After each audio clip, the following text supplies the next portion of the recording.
शंकर के मंदिर में प्रतिदिन जाने वाले को और एक और चीज अपने स्मरण में रहे, अगर शिव के मंदिर नहीं जा सकते तो अपने घर में जो शिवलिंग है उस पर जल चढ़ाओ। और यदि आप अपने शंकर के घर में शिवलिंग पर भी जल नहीं चढ़ा पा रहे हो तो किसी बेलपत्री का वृक्ष हो, उस वृक्ष के नीचे भी जल चढ़ाओ। और कभी मौका मिल जाए, कभी भगवान शंकर की बड़ी करुणा हो जाए, भगवान शंकर की बड़ी उदारता हो जाए, भगवान शंकर की बड़ी कृपा हो जाए, बड़ी कृपा हो जाए, भगवान शंकर जिस दिन तुम्हारे ऊपर बहुत बड़ी कृपा कर दे, किसी सोमवार को 3 नियम बना लो। जिस दिन मेरा भोले बाबा तुम पर कृपा कर दे उस दिन सोमवार का एक नियम बनाओ कि महीने का एक सोमवार मुझे ऐसा करना है, 3 नियम धारण करना है महीने के सोमवार को। पहला, सुबेरे जाकर शंकर भगवान को 1 लोटा जल चढ़ाना है। दूसरा, दोपहर के समय पर जाकर मुझे बेलपत्री के वृक्ष के नीचे एक चावल का दाना रखकर बेलपत्री की 7, 11, 21, 108, 51 जितनी परिक्रमा आप लगा सकते हो वो लगाना है। और तीसरा, बेलपत्री के वृक्ष के नीचे और शंकर के मंदिर के दरवाजे पर मुझे एक घी का दीपक लगाना है। बस ये 3 नियम जिसने महीने में एक बार ले लिया, समझ लो उसको पीछे हटने की जरूरत ही नहीं, वो आगे ही बढ़ेगा।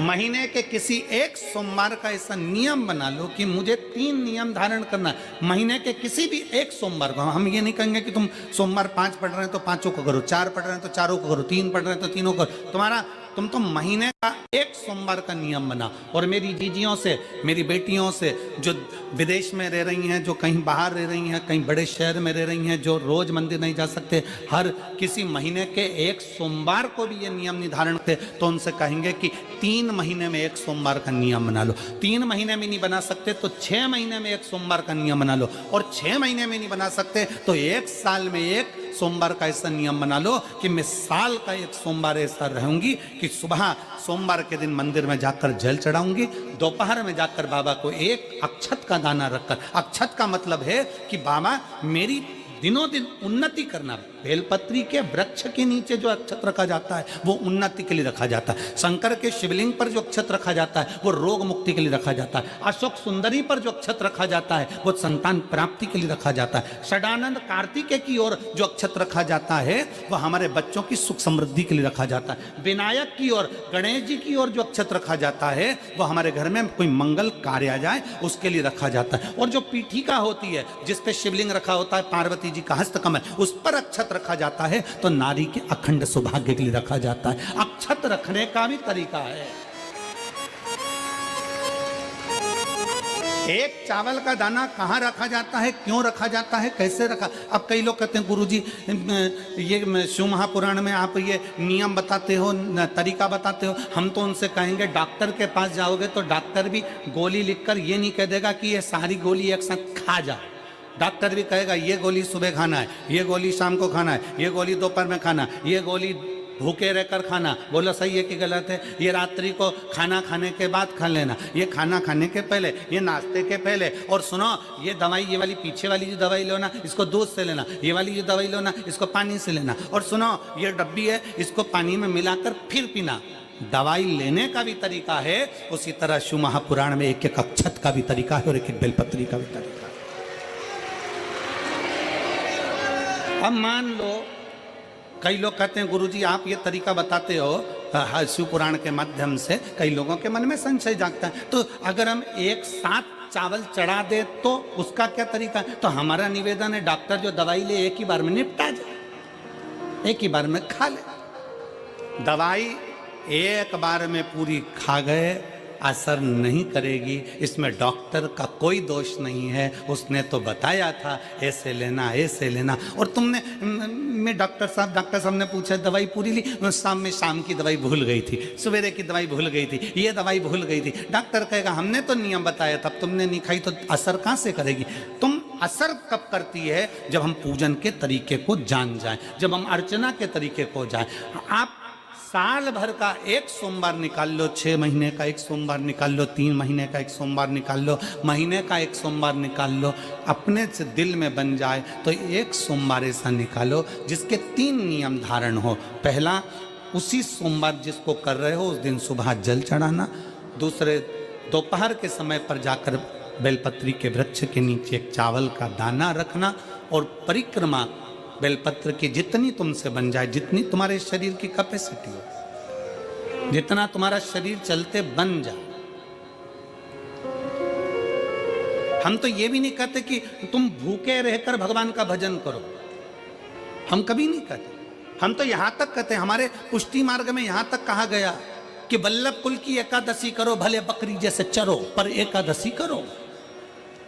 हम तो यहां तक कहते हैं कि बहुत समय से कल मेरी एकादशी है, एकादशी है, एकादशी है, एकादशी है, पूरे घर को हिलाकर रख दिया, एकादशी है, एकादशी, एकादशी है। बहू टेंशन में, बेटा डिप्रेशन में, पति पपीता ला ला के, सेव फल ला ला के, मूंगफली का दाना ला ला के, काजू कतली ला ला के, सेव फल ला ला के, और सारा सामान, साबूदाना और खिचड़ी और ना चिप्स ना जाने क्या क्या ला ला के, बेचारा पति एकादशी आती है वो नौमी से चिंता में पड़ जाता है।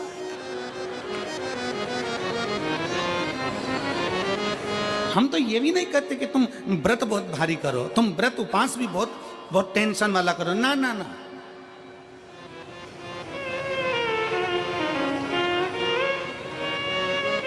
अपने को व्रत उपास भी इतना बहुत भूखे रह रहे हो, बहुत प्यासे रह रहे हो और मालूम पड़े कि भगवान हमें मिलेगा, भगवान हमें मिलेगा। भगवान कहता है कि देख भाई, मैं भी भूखा नहीं रहता, तू भी भूखा मत रहे, मैं भी चकाचक रहता हूँ, तू भी चकाचक रहे, मैं भी अपने। और भगवान शंकर तो ये भी कहते हैं कि अपना परिवार भी मत छोड़ो। मेरे पास में पार्वती भी, एक ही देवता है जो विद फैमिली मंदिर में बैठता है। शंकर जी हैं तो पार्वती जी है, तो गणेश जी हैं, तो कार्तिकेय जी हैं, तो नंदी है, सब मंदिर के अंदर चाहिए। शंकर भगवान अपने पूरे परिवार के साथ। शंकर जी तो ये कहते हैं अकेले तुम क्यों रहते हो। शिव जी की एक बात अपने ध्यान में रखना, कितनी सुंदर बात है शंकर भगवान की, बहुत ध्यान में रखिएगा। आप जौहरी नहीं हो, हीरे को नहीं परख सकते। हम भी जौहरी नहीं है, हम हीरा को नहीं समझ सकते। पर भगवान शंकर ने पृथ्वी पर जिसको जन्म दिया उसको जौहरी बनाकर पैदा किया है, उसको जौहरी बनाकर भेजा है कि आप भले हीरा को न समझो चलेगा, पर अपने नजदीक में कोई दुखी है तो उसकी पीड़ा को जरूर समझना। भगवान शंकर कहते हैं उसकी पीड़ा का स्मरण।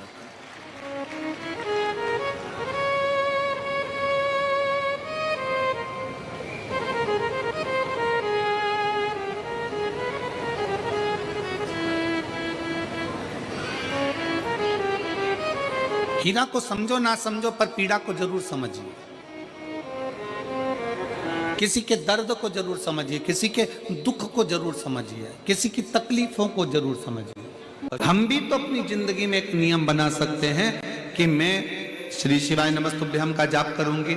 मेरी कॉलोनी में कोई शंकर जी का मंदिर है, हम 5-10 महिलाएं प्रत्येक सोमवार को 10 मिनट बैठेंगी। शाम के समय प्रदोष काल में 6 बजे 6:30 बजे बैठेंगे, 6:45 बजे 15 मिनट बाद उठ जाएंगे, श्री शिवाय नमस्तुभ्यम का जाप करेंगे, शंकर जी को भोग लगाएंगे। अगर एक हफ्ते में 5 सोमवार पड़ते हैं तो 5 महिलाएं अपना नियम बना ले कि आज का प्रसाद थोड़ा सा, कुछ भी शक्कर, खड़ी शक्कर, कुछ भी मैं लेके आऊंगी, माँ भोग लगाएंगे, अपन 5 मिलकर श्री शिवाय नमस्तुभ्यम जपेंगे, प्रसाद बांट देंगे, अपने घर चले जाएंगे। ज्यादा ढोंग प्रपंच नहीं, दिखावा नहीं, कोई एक नियम। हमारे नजदीक में शंकर जी का मंदिर है, हफ्ते में एक बार नियम बनाएंगे, उस मंदिर में सफाई करेंगे। हफ्ते में एक बार नियम बनाएंगे, अपने नजदीक के शंकर के मंदिर को साफ करेंगे, क्लीन करेंगे। एक नियम अपने अंदर बनाओ शिव के प्रति।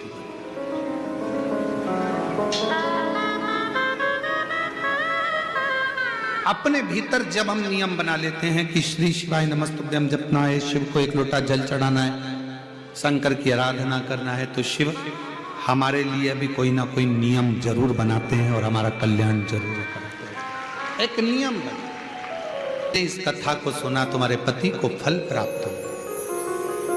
कलिकाल में संसार में जो शिव महापुराण की कथा को सुनता है, श्रवण करता है, करवाता है, बाँचता है, सुनता है, वो जितने जीव इस कथा को श्रवण करने आते हैं, केवल उनका ही नहीं, उनकी 71 पीढ़ी का कल्याण शिव पुराण की कथा कर